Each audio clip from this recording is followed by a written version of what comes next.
6 on the clock. It was a rich weekend for Black American history in Dublin with the annual Martin Luther King Jr. Oratorical Contest. It was open to students who gave speeches about Black Americans and the arts.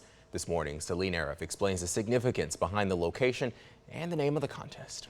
If the walls of First African Baptist Church could talk, they would tell you right here in Dublin is where a teenage boy, perhaps you've heard of him, gave his first of many revolutionary speeches. Well, sometimes it's not really talked about that Dr. Martin Luther King actually got his start here in Dublin. So that's the little piece that's left out the big picture. These ladies, Angela Williams and Laura Irwin, and I joined this church in 1957. Have been attending this church for a combined 90 years. Irwin knows firsthand what it was like in Dublin before the Civil Rights Movement. Oh, it was amazing when I went down to the City Hall to register to vote.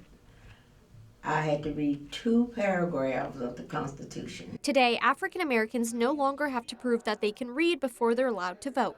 And this church celebrates the people who fought to make it that way, which is why they still continue the oratorical contest today in Dr. King's honor. The title of his speech that day was "The Negro and the Constitution." And you can still see that speech today in Dublin. Right across from the church, the city put up a mural, and they've also printed the entire speech that a very young Dr. Martin Luther King Jr. gave. We're actually the same age because he was 15 and I'm 15 as well. Trinity Mack also entered the oratorical contest for the first time. She's a freshman at West Lawrence High School, but someday hopes to be a lawyer and strong leader like her role model.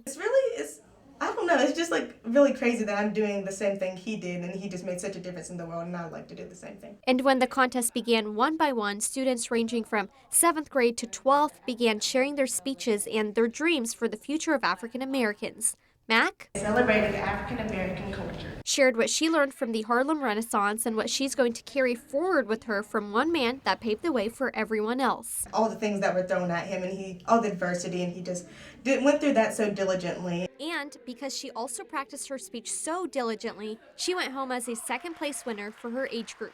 Reporting in Dublin, Celine Arif, 13 WMAZ News. This was the 9th annual oratorical contest at the church, the one that Dr. King gave his speech at and won, happened on April 17th, 1944.